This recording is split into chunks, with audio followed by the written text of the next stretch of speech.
used to amaze me how much I hate having to introduce you, because you always show me up. Now tell me, you're not a Hollywood-made martial artist. You are actually a real martial artist. I am, yeah. Some of it's movie kung fu, but I've been training 27 years now. Just give us a rough idea of your background in kung fu, as you say. Kung fu, yeah. I started kung fu when I was 7, and really got into it because of Bruce Lee and my father. And then it moved on to doing Shaolin kung fu and wushu and gymnastics and ballet. Ballet.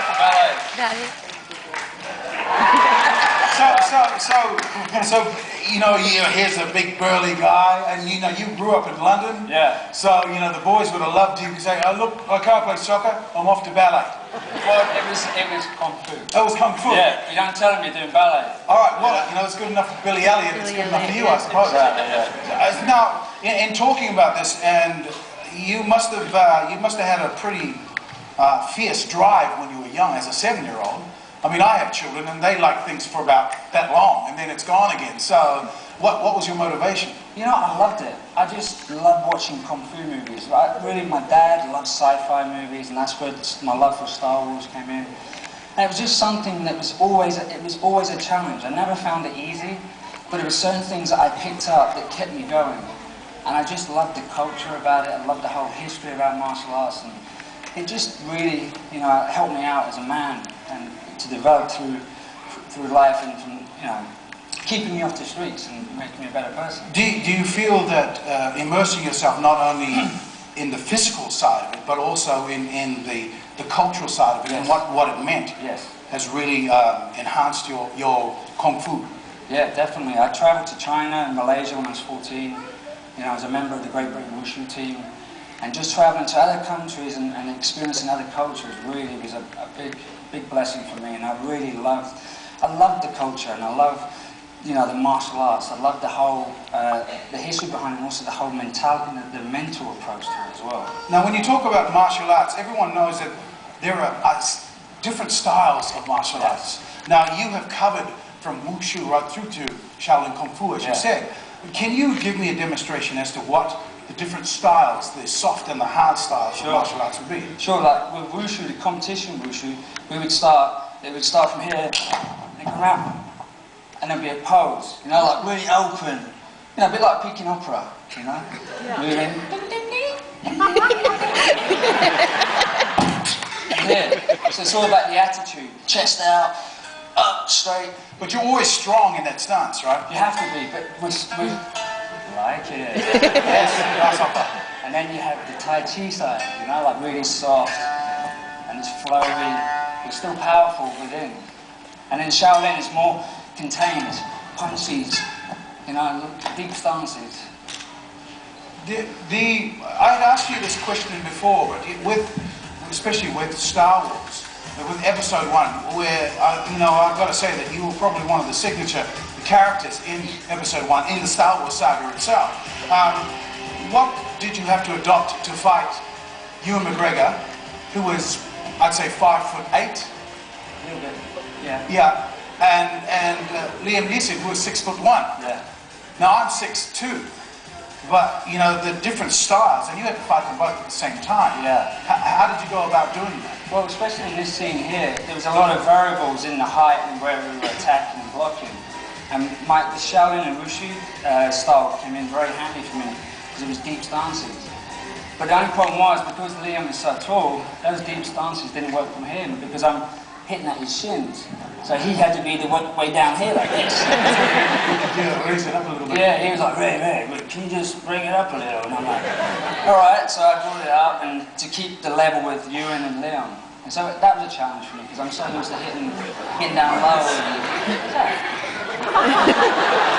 That's from my personal archives. Your favourite fight scene? My favourite fight scene's got to be the one between Obi-Wan and myself, right in the end, when the beams open up. Yeah. For me, I still watch that fight scene today and go, wow, we did that. We actually did that fight scene, and it is amazing. I mean, I've really got to say, because we really worked hard on it. Ewan and Liam are fantastic, and we spent months choreographing that and working on it, perfecting it, so there would be no flaws in it. If you look at it, you wouldn't say, but I would have got it there. Yes, yes. We wanted to make sure it's all covered, you know, like, there's no area that you could hit. Would you like to see it? Yeah! Thank you, my pleasure. Roll it.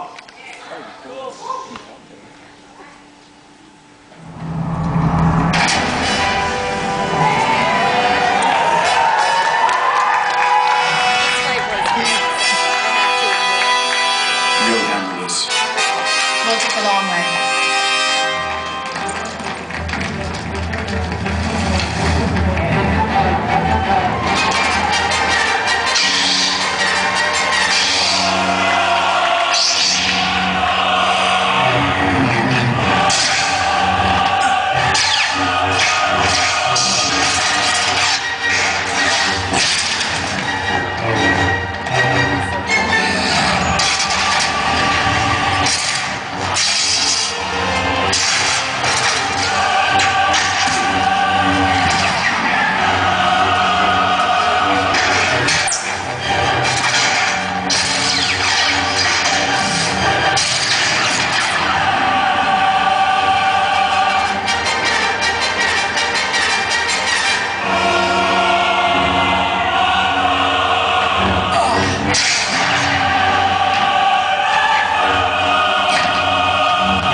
Tell me, what were you looking at? I mean, obviously there wasn't silver stuff there. There was just blue screen, right? No, that was the whole set. It was? Yeah, that was made. That was an unbelievable set.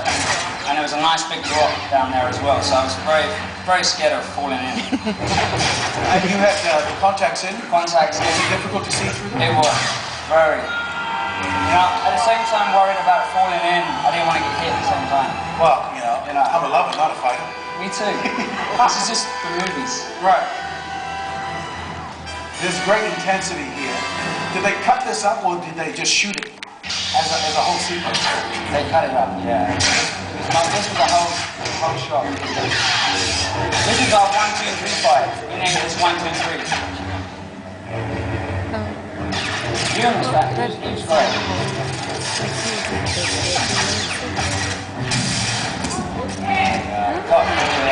Look at it, look. Yeah. Try and get my backside, come on. Look at that cheap shot. There you go. I'll show you. Come on, let's have it. Was that your homage to Bruce Lee? Yeah, it was. There we go. That's how it should have ended.